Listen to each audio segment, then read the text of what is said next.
रामायण की कथा को हुआ भी कहो।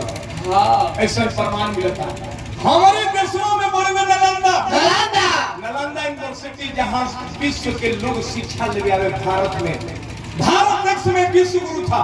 हाँ विदेशी लोग आते थे यहाँ पढ़ने भारत में। हाँ हमारी देशवा में बड़ी में नालंदा मगर में जाके देखेंगे शौक से देखे गए हो देखो जरा कि खंडहर हो गई।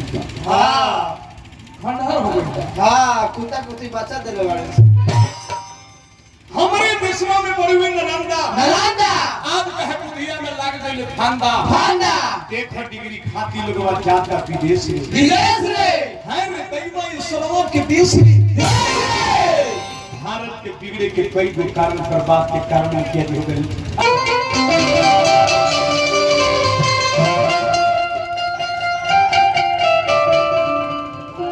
किया रे कोई सो धुआं के होरे रबिया लागल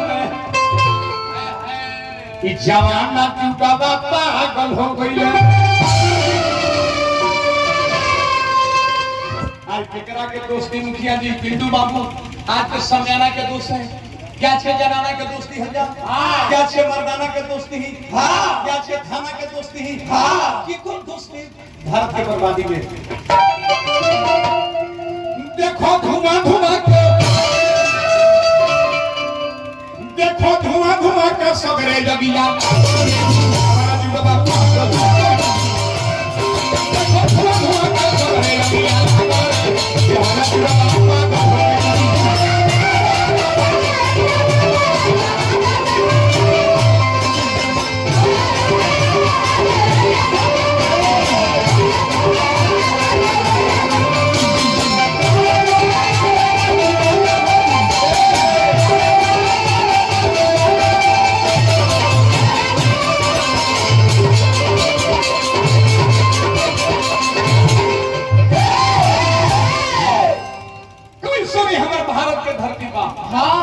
पहले के हमने की याद में बड़ी परिवर्तन भारत में देखा। हाँ हमने के याद में मुखिया जी पहले सब के घरे जाता चले। हाँ नेकी चले। हाँ तो सिलौटियों गायब हो गई। हाँ सिलौटियों खत्म हो गई।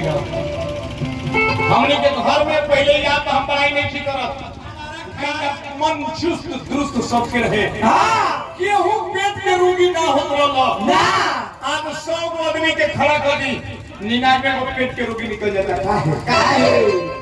तो सोशल मीडिया पे जमाना आई चाइनीज